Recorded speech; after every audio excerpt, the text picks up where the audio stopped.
Hey y'all, thanks for stopping in. So, there's been a lot of battling going on between conservatives or Republicans lately. We almost had a fight in the House the other day. Kevin McCarthy elbowing people. And then we have this one. Candace Owens and Ben Shapiro are trying to destroy each other from Newsweek. Right? I mean, who would have thought? Both work for the Daily Wire. Ben Shapiro has basically been broken and shook since October 7th. And really lost any appeal that he had left after the fact that he went ahead and pushed so hard for that medical procedure. I'm wondering if that's actually what's seeping into his brain. Okay, so let's just go ahead and check this one out real quick. Then I'm going to show you some video of her on Tucker. Candace Owens' war of words with her boss at the Daily Wire, Ben Shapiro, has reached boiling point with the conservative commentators taking jabs at one another on social media on Wednesday. And it even went back a little bit further because Ben Shapiro said some stuff on video right out of his mouth too before this. In recent weeks, Owens has drawn criticism from hard-right voices over her comments regarding the Israel-Hamas war. Palestinian military group Hamas launched a surprise attack on Israel on October 7th. Israel has subsequently launched its heaviest ever military response in Gaza. More than 1,200 people in Israel have died, and 240 people were taken hostage by Hamas. The Associated Press reported this. As of Wednesday, over 11,200 people have been killed in Gaza, the AP said, citing the Gaza Health Ministry. So, from what I understand, that's Hamas news, right? And I say that because, we got to kind of take everything with a grain of salt because, it's a fog of war, right? Propaganda.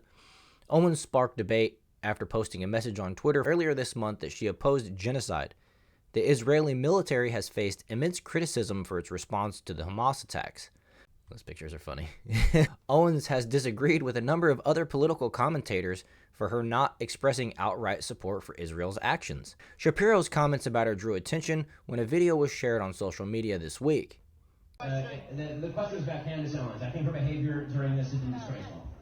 Without a doubt, I think it's disgraceful. The clip posted on X Tuesday showed Shapiro, who is Jewish, answering questions in front of a crowd. He described Owens' commentary on the conflict in Gaza as disgraceful. Shapiro, host of the podcast The Ben Shapiro Show, is the founding editor-in-chief of the Daily Wire, where Owens hosts her own show. It is unclear which event Shapiro was speaking at in the video clip. So Owens addressed the comments during an interview with former Fox News host Tucker Carlson that went live on X Wednesday. And here we go, I'll just show you that now. And boom. That's usually a tell. And speaking of, so I was out of the country yesterday and didn't have adequate internet access on the plane to really follow this, and I don't understand the context exactly, but the internet was dominated yesterday by video of Ben Shapiro, who you work with at the Daily Wire, I think it's fair to say, attacking you. Here's the video. I just want to get your reaction to it. Yes, the question was about Candace Owens. I think her behavior during this has been disgraceful. Without a doubt, I think it's disgraceful.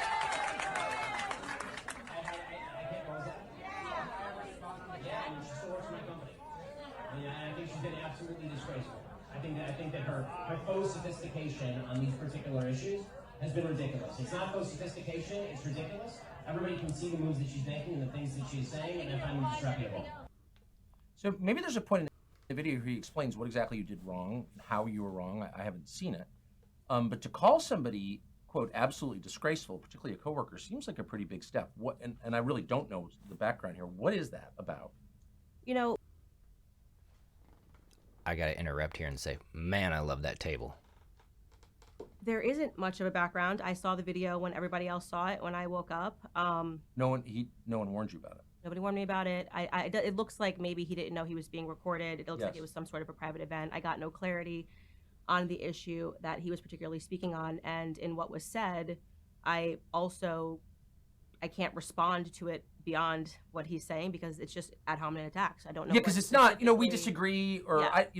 I don't think she's correct, or maybe she doesn't know what she's talking about. It's absolutely disgraceful. Yeah, exactly. And so I can't respond to it on a level of intellect because there's nothing that he has expressed in that, at least in that short clip, that he fundamentally disagrees with in terms of what I said. But I will say that I'm not going to respond with the same ad hominem attacks. Yes. I don't think it helps further discussion. And if that was me that was caught on a video saying that about colleagues that I work with, I would be embarrassed. So I think that the video speaks. Well, keep in mind, too, that Ben Shapiro is her boss. Like, she's taking a risk saying something about her boss right now, right? I mean, speaks more to Ben's character than it speaks to mine. Has he texted you to apologize or explain or anything? No, nothing. I haven't heard a single word. It just was sort of something that he said. And you know what? Ben and I have many disagreements, so I don't think that that's particularly something that's interesting. We disagreed on the COVID vaccine. We disagree on Ukraine and Russia. He has taken virtually every stance that has been the opposite of mine on every issue over the last 5 years. So I don't. I'm not saying that Candace is perfect or I agree with everything she says or anything like that, but man, Ben Shapiro is just becoming less and less likable. Think that that's On the particularly COVID remarkable. vaccine. Really, I didn't remember that. Yeah, he was pro the COVID vaccine. I was anti the vaccine. You know, we were all idiots for not getting the vaccine. So that's totally fine. I am totally open to people having a difference in opinion. Right. I would hope that amongst colleagues that it would always be a civil disagreement. And I would never in a private event stand on a table and talk badly about Ben. It's I just a would little say- weird. It's a little He stood up on a table because he's short. weird. So he was on the left on those three biggest issues of our time, is what you're saying? He has converted his opinions. He's accepted responsibility. He said, you know, I was wrong about the vaccine. Oh, good. Good for him. He is, you know, obviously pro pharma. His mom's a doctor. And I say to people, I'm very aware of my perspectives on big pharma, and I talk about it on my show openly. And I think that that's a tremendous credit to the Daily Wire that they allow a difference of opinions. But I would, as I said, hope that it would remain respectful and that you wouldn't throw your colleagues under a bus, so to speak, in a private setting. I think that's fair. And just for clarity, because I really don't know, is he your boss? Is he? I think there's a lot of misunderstanding about Ben's involvement. He's not the CEO of the Daily Wire. He is not making the day-to-day decisions of the Daily Wire. And I do want to make it very clear because people are like, how could you possibly stay at Daily Wire after this? I have a very good relationship with the co-CEOs of the Daily Wire. Especially right now, the acting CEO is Caleb Robinson. He's a wonderful person. He's worked very hard to be where he's at. We have a lot in common that we connect on. And so people don't get to see that, which is unfortunate. You know, Ben lives in Florida. He's not a part of the day-to-day movement of the Daily Wire. You know, the rest of the hosts have their shows situated in Nashville. So we see each other every day. We talk. There's great camaraderie. And there's actually more agreement. There's actually a lot of people that are, as I describe myself, just pro-America first. And I think I've been that way consistently throughout my political career. Whether people agree with it or not in different moments is up for debate. But I don't want that video to become a reflection of how the Daily Wire works and the Daily Wire operates, because I have had a very good experience with the CEOs and, you know, love Michael Knowles, love Matt Walsh, Andrew Klavan. We all get along really great. Well, it certainly speaks well of the Daily Wire then. So it's not, I mean, a clip like that on the internet, oh, Candace Owens is out or something. That's not, doesn't sound like that's what it means at all. Yeah, no, it's a small group of people. We see each other every day. Right. Brett Cooper is another one who just joined about 2 years ago. She's great. She's up and coming. And there's a lot of stuff that we're working on. And that's why I think this video is even more unfortunate, because people see him as a figurehead, rightfully so, of the Daily Wire. And it allows people to, you know, speak energy into the Daily Wire that isn't necessarily there because he's not there on a day-to-day basis. Okay, that's very interesting. So if we could take 3 steps back and give us the context for this debate, how are you on different sides of it? I mean, I haven't heard you endorsing Hamas, like you're not. No. Well, I have not endorsed Hamas in any way, and yet people have interpreted things that I say, or actually rather things that I don't say. It's becoming very much reminiscent to me, and why I have used my platform to say this, of Black Lives Matter, where if you don't say anything, they say your silence is violence. If you say something and it's even-handed and it's nuanced, which is to say, you know, during the times of Black Lives Matter, you might say, I don't support police brutality. Who does? I don't support racism. Who does? But also, I think that police are a crucial part of every city. We need to have policing in cities, so these calls to defund the police are immoral and wrong and are going to lead to more Black deaths. People didn't want that nuance. When Black Lives, following George Floyd, there was no nuance. You had to explicitly say defund the police. You had to post a black square. If you didn't post a black square on Instagram, by the way, specifically on the platform of Instagram, and you maybe were busy that day, maybe you were in another country, you know, maybe you just didn't log on to Instagram, you were accused of being a racist. I'm seeing a lot of that behavior right now when it comes to the Israeli-Palestinian conflict, a conflict that I have seen every single person, including myself, condemn what happened on October 7th. Because who wouldn't condemn terrorism? It's obvious. Who would not condemn innocent Israelis dying? But if you then say that it is also sad when an innocent Palestinian child dies, suddenly this is pro-Hamas, or you need to say, even when you're talking about how sad it is that a child dies, you need to button that statement by saying, but that child was a human shield. That's not going to be my response. First off, as a mother, that's not going to be my response as somebody who is about to give birth when I see these images of children. involved on both sides of the conflict. I've pointed to the people that are mocking dead Israeli children and said that they are horrific. I am even keel on this matter, and yet people think that you need to be extreme. So people that have become more radical and extreme are perceiving a moderate stance as not enough. And Because I was about to picking say, it you apart. don't, people can disagree with you or agree with you or whatever, but you certainly don't seem radical on this topic. I'm definitively not radical.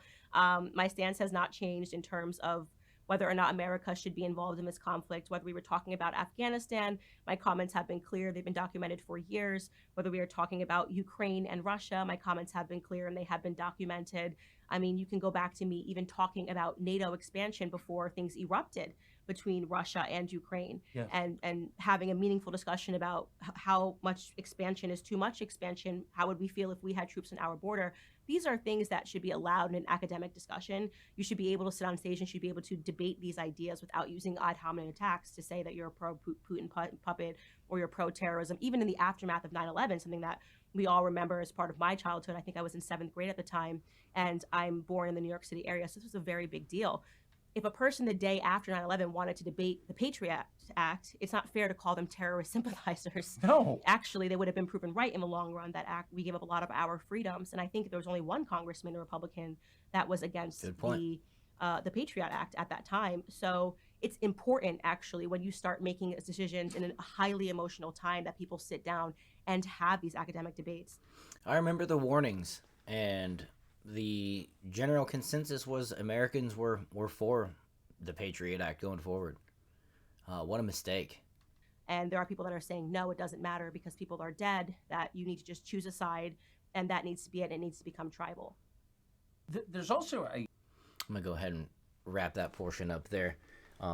You can find the rest of that interview there on Tucker Carlson's page there on X, and I'll repost that. You can follow me also while we're on the subject there. It's Worrell, Warrol, at Worrell, there on X, if you want to follow along. She made me think there when she was talking about the Patriot Act, and I remember how everybody was so damaged after 9/11. Essentially, we'd been attacked.